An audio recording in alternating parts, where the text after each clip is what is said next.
اللہ خود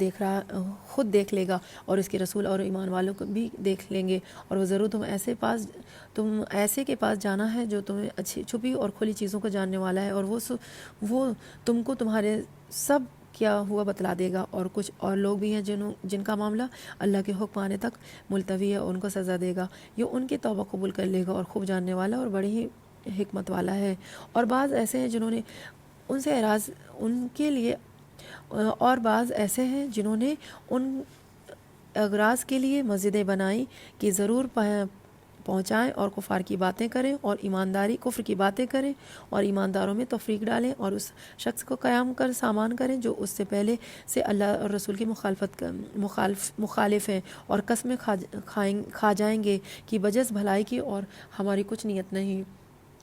اور اللہ گواہ ہے کہ وہ بالکل جھوٹے ہیں۔ آپ اس میں کبھی کھڑے نہ ہوں، البتہ جس مسجد کی بنیاد اول دن سے تقوی پر رکھی گئی ہے وہ اس لائق ہے کہ آپ اس میں کھڑے ہوں۔ اس میں ایسے آدمی ہیں کہ خوب پاک صاف ہونے کو پسند کرتے ہیں، اللہ تعالیٰ خوب پاک ہونے والوں کو پسند کرتا ہے۔ پھر آیا ایسا شخص بہتر ہے جس نے اپنی عمارت کی بنیاد اللہ سے ڈرنے پر اور اللہ کی خوشنودی پر رکھی ہو، یا وہ شخص کی ہے جس نے اپنی عمارت کی بنیاد کسی گھاٹی کے کنارے پر جو کہ گرنی کی ہو رکھی گئی ہو، پھر وہ اس کے لیے کر آتش دوزخ میں گر پڑے، اور اللہ تعالیٰ ایسے ظالموں کو سمجھ ہی نہیں دیتا۔ ان کی یہ عمارت جنہوں نے بنائی ہے وہ ہمیشہ ان کے دلوں میں شک کی بنیاد پر کانٹ بن کر کھٹکتی رہے گی، ہاں مگر ان کے دل ہی اگر پاش ہو جائیں، مگر ان کے دل ہی اگر پاش ہو جائیں تو خیر، اللہ تعالیٰ بڑا ہی علم والا، بڑی ہی حکمت والا ہے۔ بلا شبہ اللہ تعالیٰ نے مسلمانوں سے ان کی جانوں کو اور ان کے مالوں کو اس کے بعد کو عوض میں خرید لیا ہے، ان کو جنت ملے گی۔ وہ لوگ اللہ کی راہ میں لڑتے ہیں جس میں قتل کرتے اور قتل کیے جاتے ہیں، اس پر سچا وعدہ کیا گیا ہے جو تورات میں اور انجیل میں اور قرآن میں، اور اللہ تعالیٰ سے زیادہ اپنے عہد کو کون پر کرنے والا ہے۔ تم لوگ اپنی اس وہی پر جس کا تم نے معاملہ ٹھہرایا ہے خوشی مناؤ، اور یہ بڑی کامیابی ہے۔ وہ ایسے ہیں جو توبہ کرنے والے، عبادت کرنے والے، حمد کرنے والے اور روزہ رکھنے والے ہیں، یہ راہ حق میں سفر کرنے والے اور رکوع اور سجدہ کرنے والے، نیک باتوں کو تعلیم کرنے والے اور بری باتوں سے باز رکھنے والے اور اللہ کی حدوں کو خیال رکھنے والے ہیں۔ اور ایسے مومنین کو آپ خوشخبری سنا دیجیے۔ پیغمبر کو اور دوسرے مسلمانوں کو جائز نہیں کہ مشرکین کے لیے مغفرت کی دعا مانگے اگر وہ سچے رشتہ دار ہے، مشرکین کے لیے مغفرت کی دعا مانگے اگر وہ رشتہ دار ہی ہوں، اس کا امر کے ظاہر ہو جانے کے بعد یہ کہ یہ لوگ دوزخی ہیں۔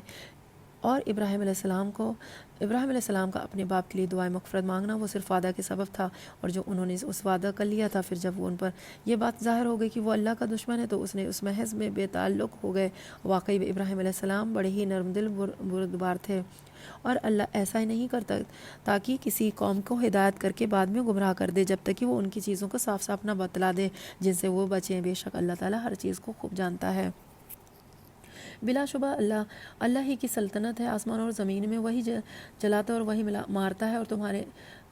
تمہارا اللہ کے سوا نہ کوئی یار ہے اور نہ کوئی مددگار ہے۔ اللہ تعالیٰ نے پیغمبر کے حال پر تو یہ توجہ فرمائی، اور مہاجرین اور انصار کے حال پر بھی جنہوں نے ایسی تنگی کے وقت پیغمبر کا ساتھ دیا۔ اس کے بعد ان کے میں سے ایک گروہ کے دلوں میں کچھ تزلزل ہو چلا تھا، پھر اللہ تعالیٰ نے ان کے حال ہی پر توجہ فرمائی۔ بلا شبہ اللہ تعالیٰ ان سب پر بہت ہی شفیق مہربان ہے۔ اور 3 شخصوں کے حال پر بھی جن کا معاملہ ملتوی چھوڑ دیا گیا تھا، یہاں تک کہ جب زمین باوجود اپنی فراخی کی ان پر تنگ ہونے لگی اور خود اپنی جان سے تنگ آ گئے، انہوں نے یہ سمجھ لیا کہ اللہ تعالیٰ سے کہیں پناہ نہیں مل سکتی بجز اس کے لیے اسی کی طرف رجوع کیا جائے۔ پھر ان کا حال یہ توجہ فرمائے کہ تاکہ آئندہ بھی توبہ کر سکیں۔ بے شک اللہ تعالیٰ بہت توبہ قبول کرنے والا، بڑا ہی رحم والا ہے۔ اے ایمان والو، اللہ تعالیٰ سے ڈرو اور سچوں کے ساتھ رہو۔ مدینہ کے رہنے والوں کو اور جو دیہاتی ان کے گرد پیش ہیں، ان کو یہ زیبا نہ تھا کہ رسول اللہ کے چھوڑ کر پیچھے رہ جائیں، اور نہ یہ کہ اپنی جان کو ان کی جان سے عزیز سمجھیں۔ یہ اس سبب سے کہ ان کو اللہ کی راہ میں جو پیاس لگی اور جو تھکان پہنچی اور جو بھوک لگی اور جو ان کی کسی ایسی جگہ چلے کفار کے لیے موجود غیظ ہوا ہو اور دشمنوں کو جو کچھ خبر لی، ان سب پر ان کے نام ایک ایک نیک کام لکھا گیا۔ یقیناً اللہ تعالیٰ مخلصین کا اجر و ضائع نہیں کرتا۔ اور جو کچھ چھوٹا بڑا انہوں نے خرچ کیا اور جتنے میدان ان کے طے کرنے پڑے یہ سب بھی ان کے نام لکھا گیا تاکہ اللہ تعالیٰ ان کے کاموں کا اچھے سے اچھا بدلہ دے۔ اور مسلمانوں کا یہ نہ چاہیے کہ سب نکل کھڑے ہوں، اور ایسا کیوں نہ کیا جائے کہ ان کے ہر بڑی جماعت میں سے ایک چھوٹی جماعت جائے کرے تاکہ وہ دین کی سمجھ بوجھ حاصل کریں، اور تاکہ یہ لوگ اپنی قوم کو جب کہ ان کے پاس آ جائیں ڈرائیں تاکہ وہ ڈر جائیں۔ اے ایمان والو، ان کفار سے لڑو جو تمہارے آس پاس ہیں، اور ان کی تمہارے اندر سختی پانا چاہیے، اور یہ یقین رکھو کہ اللہ تعالیٰ متقی لوگوں کو ساتھ ہے۔ اور جب کوئی صورت نازل کی جاتی ہے تو بعض منافقین کہتے ہیں کہ یہ صورت تو تم میں سے کسی کے پھر ایمان زیادہ کیا ہے، تم میں سے کسی کے ایمان کو زیادہ کیا ہے۔ جو لوگ ایمان والے ہیں اور صورت نے ان کو ایمان کو زیادہ کیا اور وہ خوش ہو رہے ہیں، اور جن کے دلوں میں روگ ہے اس صورت نے اس کو ان کی گندگی کے ساتھ ان کی گندگی بڑھا دی اور وہ حالت کفر ہی میں مر گئے۔ اور کیا انہیں دکھلائی دیتا ہے کہ یہ لوگ ہر سال اور دکھلائی دیتا ہے کہ یہ لوگ ہر سال ایک بار یا دو بار کسی نہ کسی آفت میں پھنستے رہتے ہیں، پھر بھی نہ توبہ کرتے ہیں اور نہ نصیحت قبول کرتے ہیں۔ اور جب کوئی صورت نازل کی جاتی ہے تو ایک دوسرے کو دیکھنے لگتے ہیں کہ تم کو کوئی دیکھتا ہے تو نہیں، پھر چل دیتے ہیں۔ اللہ تعالیٰ نے اس کا دل پھیر دیا اس وجہ سے کہ وہ بے سمجھ لوگ ہیں۔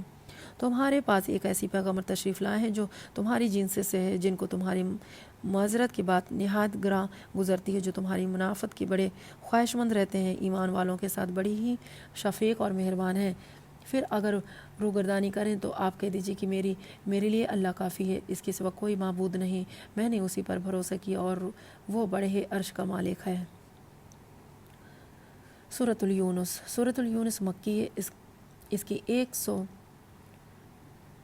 109 آیتیں ہیں اور 11 رکوع ہیں۔ شروع کرتی ہوں اللہ کے نام سے جو بڑا ہی مہربان نہایت رحم والا ہے۔ الف لام را، یہ پر حکمت کتاب کی آیتیں ہیں۔ کیا ان لوگوں کو اس بات سے تعجب ہوا کہ ہم نے ان میں سے ایک شخص کے پاس وحی بھیج دی کہ سب آدمیوں کو ڈرائے، اور جو ایمان لے آئے ان کو یہ خوشخبری سنائیے کہ ان کے رب کے پاس ان کا پورا اجر مرتبہ ملے گا۔ کافروں نے کہا کہ یہ شخص تو بلا شبہ صریح جادوگر ہے، بلا شبہ تمہارے رب ہی سے کہ جس آسمان اور زمین کو 6 روز میں پیدا کر دیا یا پھر عرش پر قائم ہوا، وہ ہر کام کی تدبیر کرتا ہے، اس کی اجازت کے بغیر کوئی اس کے پاس سفارش کرنے والا نہیں۔ ایسا اللہ تمہارا رب ہے، سو تم اس کی عبادت کرو۔ کیا تم پر بھی نصیحت نہیں پکڑتے؟ تم سب کو اللہ ہی کے پاس جانا ہے۔ اللہ تعالیٰ نے سچا وعدہ کر رکھا ہے، بے شک وہی پہلی بار بھی پیدا کرتا ہے، پھر وہی دوبارہ بھی پیدا کرے گا، تاکہ تم ایسے لوگ جو ایمان لائے اور انہوں نے نیک کام کیے انصاف کے ساتھ جزا دے، اور ان لوگوں نے کفر کیا ان کے ساتھ واسطے کھولتا ہوا پانی پینے کو ملے گا، اور وہ دردناک عذاب ہوگا۔ اور ان کے کفر کی وجہ سے وہ اللہ تعالیٰ ایسا ہے جس نے آفتاب کو چمکتا ہوا بنایا اور چاند کو نورانی بنایا، اور اس کے لیے منزلیں مقرر رکھیں تاکہ تم برسوں کی گنتی اور حساب معلوم کر لیا کرو۔ اللہ تعالیٰ نے یہ چیز بے فائدہ نہیں پیدا کی، وہ یہ دلائل ان کو صاف صاف بتلا رہا ہے جو دانش رکھتے ہیں۔ بلا شبہ رات اور دن کے یکے بعد دیگر آنے میں، اور اللہ تعالیٰ نے جو کچھ آسمان اور زمین میں پیدا کیا ان کے سب میں ان لوگوں کے واسطے دلائل ہیں جو اللہ کا ڈر رکھتے ہیں۔ جن لوگوں کو ہمارے پاس آنے کا یقین نہیں ہے وہ دنیاوی زندگی پر راضی ہو گئے ہیں اور اس میں جی لگا بیٹھے ہیں۔ وہ لوگ اور جو لوگ ہماری آیتوں سے غافل ہیں، ایسے لوگوں کا ٹھکانہ ان کے اعمال کی وجہ سے دوزخ ہے۔ یقیناً جو لوگ ایمان لائے اور انہوں نے نیک کام کیے، ان کا رب ان کو ان کے ایمان کے سبب ان کے مقصد تک پہنچا دے گا، نعمت کے باغوں میں جن کے نیچے نہریں جاری ہوں گی۔ ان کے منہ سے یہ بات نکلے گی سبحان اللہ، اور ان کا باہمی سلام یہ ہوگا کہ السلام علیکم، اور ان کے آخر بات یہ ہوگی تعریفیں اللہ کے لیے ہیں جو سارے جہاں کا رب ہے، اور اگر تم اللہ لوگوں پر جلدی سے نقصان واقع کر دیا کرتا جس طرح وہ فائدہ کے لیے جلدی مچاتے ہیں، تو ان کا وعدہ بھی کبھی بھی پورا ہو چکا ہوتا۔ سو ہم ان لوگوں کو جن کو ہمارے پاس آنے کا یقین نہیں ہے ان کے حال پر چھوڑے رکھتے ہیں کہ اپنی سرکشی میں بھٹکتے رہیں۔ اور جب انسان کو کوئی تکلیف پہنچتی ہے تو وہ ہم کو پکارتا ہے، لیٹے بھی، بیٹھے بھی، کھڑے بھی، اور پھر جب ہم اس کی تکلیف اس سے ہٹا دیتے ہیں تو ویسا ہو جاتا ہے کہ گویا اس نے اپنی تکلیف کے لیے جو اسے پہنچی تھی کبھی ہمیں پکارا ہی نہ تھا۔ ان حد سے گزرنے والوں کے اعمال کو ان کے لیے اسی طرح خوشنما بنا دیا گیا ہے، خوشنما بنا دیا گیا ہے۔ اور ہم نے تم سے پہلے بہت سے گروہوں کو ہلاک کر دیا جبکہ انہوں نے ظلم کیا، حالانکہ ان کے پاس ان کے پیغمبر بھی دلائل لے کر آئے، اور وہ ایسے کب تھے کہ ایمان لے آتے۔ ہم مجرم لوگوں کو ایسی ہی سزا دیا کرتے ہیں۔ پھر ان کے بعد ہم نے دنیا میں بجائے ان کے تم کو جانشین کیا تاکہ ہم دیکھ لیں کہ تم کس طرح کام کرتے ہو، اور جب ان کے سامنے ہماری آیتیں پڑھی جاتی ہیں جو بالکل صاف ہیں تو یہ لوگ جن کے ہمارے پاس آنے کی امید نہیں ہے یوں کہتے ہیں کہ اس کے سوا کوئی دوسرا قرآن لائے یا اس میں کچھ ترمیم کر دیجئے۔ آپ صلی اللہ علیہ وسلم یوں کہہ دیجئے کہ مجھے یہ حق نہیں کہ میں اپنی طرف سے اس میں ترمیم کر دوں، بس میں تو اسی کا اتباع کروں گا جو میرے پاس وحی کے ذریعے سے پہنچا ہے۔ اگر میں نے اپنے رب کی نافرمانی کری تو میں ایک بڑے ہی دن کے عذاب کا اندیشہ رکھتا ہوں۔ آپ یوں کہہ دیجئے کہ اگر اللہ کو منظور ہوتا نہ تو یہ میں تم کو وہ پڑھ کر سناتا، اور نہ تو اللہ تعالیٰ تم کو اس کی اطلاع دیتا، کیونکہ میں اس سے پہلے تو ایک بڑے حصہ عمر تک تم میں سے رہ چکا ہوں۔ پھر کیا تم عقل نہیں رکھتے؟ سو اس شخص سے زیادہ کون ظالم ہوگا جو اللہ پر جھوٹ باندھے یا اس کی آیتوں کو جھوٹا بتلائے۔ یقیناً ایسے مجرموں کو فلاح نہ ہوگی، اور یہ لوگ اللہ کے سوا ایسی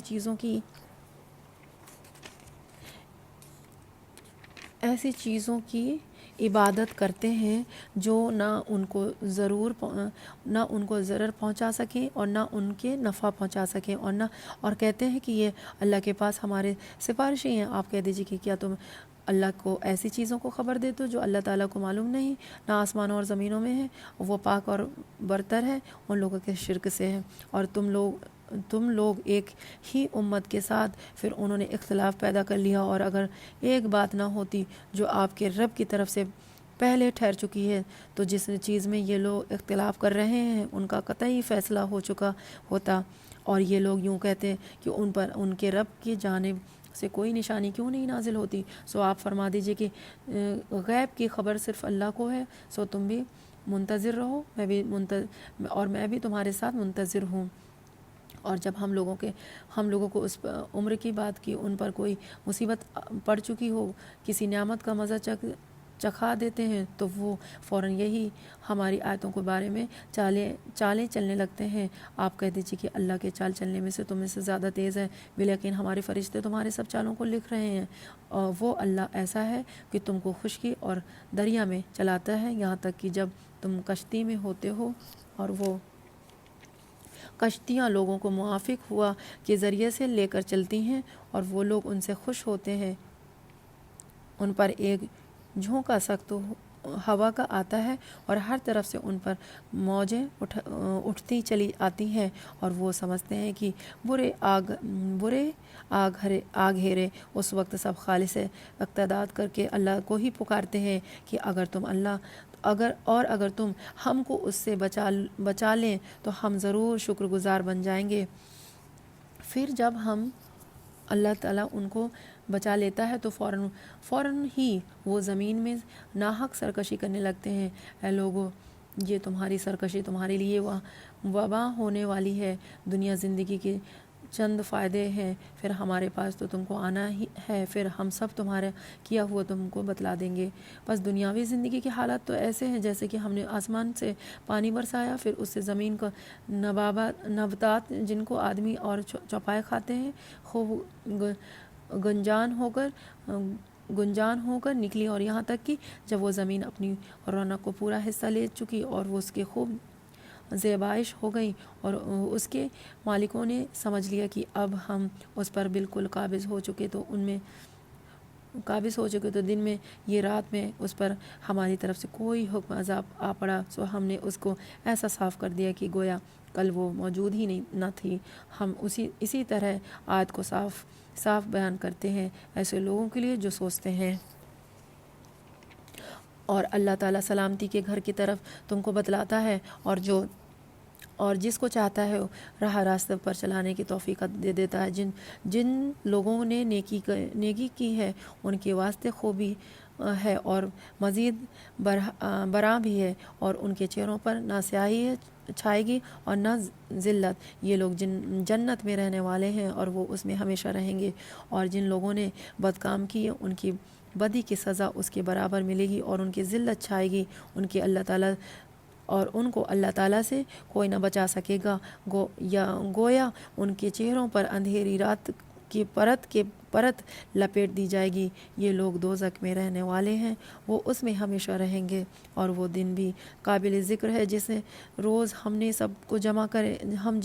جس روز ہم سب کو جمع کریں گے، پھر مشرکین سے کہیں گے کہ تم اور تمہارے شریک اپنی جگہ ٹھہرو، پھر ہم ان کے آپس میں پھوٹ ڈال دیں گے، اور ان کے وہ شرکا کہیں گے کہ تم ہماری عبادت نہیں کرتے تھے، سو تمہارے درمیان اللہ کافی ہے گواہ کے طور پر کہ ہم تمہاری عبادت کی خبر بھی نہ تھی۔ اس مقام پر ہر شخص اپنے اگلے کیے ہوئے کاموں کا جانچ کر لے گا، اور یہ لوگ اللہ کی طرف جو ان کے مالک حقیقی ہے لوٹائے جائیں گے، اور جو کچھ جھوٹ باندھا کرتے تھے سب ان سے غائب ہو جائیں گے۔ آپ کہہ دیجئے کہ وہ کون ہے جو تم کو آسمان اور زمین میں سے رزق پہنچاتا ہے، یا وہ کون ہے جو کانوں اور آنکھوں پر پورا اختیار رکھتا ہے، اور وہ کون ہے جو زندہ کو مردہ سے نکالتا ہے اور مردہ کو زندہ سے نکالتا ہے، اور وہ کون ہے جو تمام کاموں کے تدبیر کرتا ہے۔ ضرور یہی کہیں گے کہ اللہ، تو ان سے کہیے کہ پھر کیوں نہیں ڈرتے۔ سو یہ ہے اللہ تعالیٰ جو تمہارا رب حقیقی ہے۔ پھر حق کے بعد